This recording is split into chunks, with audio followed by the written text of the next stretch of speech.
আদম আলাইহিস সালাম। আলহামদুলিল্লাহ। আর একটা প্রশ্ন করবো আপনাকে, কোন সূরা বিহীন নামাজ হয় না? কোন সূরা বিহীন নামাজ হয় না? আলহামদুলিল্লাহ। আলহামদুলিল্লাহ। আচ্ছা, আপনার যে কোনো কোরআন থেকে যে কোনো একটি সূরা শোনান।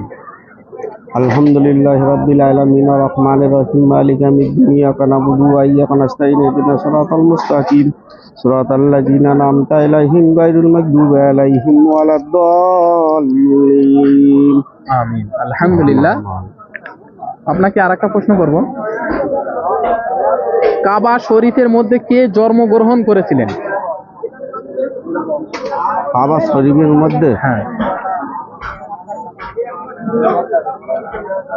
বলতে পারবো না। আচ্ছা আমি উদাহরণ দেবো, তিনি নবীজির জামাই ছিলেন, ছোট জামাই। বলতে পারবো না। আমাদের নবীজির ছোট জামাই ছিলেন। তো জন্ম ওখানে হয়েছিল তো জানা নেই তো বেকার। তো নাম বললি হয়ে যাবে, নবীজির ছোট জামাই কে? ছোট জামাইয়ের নামটাই জানি। ছোট জামাই হচ্ছে যে আলী রাদিয়াল্লাহু তাআলা আনহু, হ্যাঁ? ফাতেমার স্বামী। হযরত আলী। হ্যাঁ, হযরতে আলী রাদিয়াল্লাহু তাআলা আনহু। আলী হচ্ছে ছোট। আপনার জন্য আর একটা প্রশ্ন থাকবে, আল্লাহ রসুলের 4 জন বিশিষ্ট খলিফার নাম। হযরত আবু বকর সিদ্দিক রাদিয়াল্লাহু তাআলা আনহু, হযরতে ওমর ফারুক রাদিয়াল্লাহু তাআলা আনহু, হযরতে আলী রাদিয়াল্লাহু তাআলা আনহু, হযরত উসমান। আলহামদুলিল্লাহ।